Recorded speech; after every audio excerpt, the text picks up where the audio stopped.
নবী সাল্লাল্লাহু আলাইহি ওয়াসাল্লামের একটি মুজিজা হচ্ছে যে মক্কার কাফেররা চ্যালেঞ্জ করলো যে তুমি যদি সত্যি নবী হও তাহলে তুমি দেখাও, এরকম কোন প্রমাণ দেখাও অসাধারণ যে আমরা বিশ্বাস করি না যে সত্যি তুমি নবী। তো কি দেখাবো?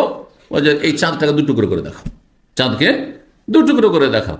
এটি হাদিস রয়েছে, নবী সাল্লাল্লাহু আলাইহি ওয়াসাল্লাম সেই সময় মেনাই ছিলেন। জি, কয়েকটি হাদিস এসছে একই মর্মে। 3868 নম্বর হাদিস বর্ণনা করেছেন আনাস রাদিয়াল্লাহু তাআলা, তিনি বলেছেন আন্না আহলা মাক্কাহ সালু রাসূলুল্লাহ সাল্লাল্লাহু আলাইহি ওয়াসাল্লাম আইয়ুরিয়াহুম আয়াত। মক্কার কাফেররা মক্কাবাসী রাসূলুল্লাহ সাল্লাল্লাহু আলাইহি ওয়াসাল্লামের কাছে তারা চেয়ে ফেললো, তলব করলো কি আইয়ুরিয়াহুম আয়াত, যে তাদেরকে যেন একটি নিদর্শন দেখানো হয়, মানে সে যে নবী সত্যি এর একটা দলিল প্রমাণ দেখো হাতে নাতে, যে তুমি অসাধারণ কিছু দেখাইতে পারো।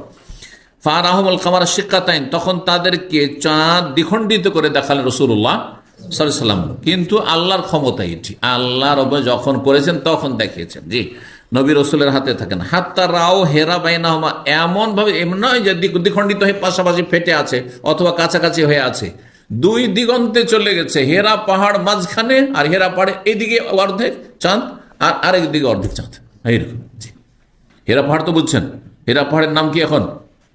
জবলে নূর, গার হেরা। হেরা পাহাড়ের গুহায় ওহী নাযিল হয়েছিল, এটা হাদিসে এসছে। এখন হেরা বলে কোনো পাহাড় মানুষ জানে না, হ্যাঁ, যারা জানে ইতিহাস তারা জানে, শুধু ওর নাম হয়ে গেছে কি জবলে নূর।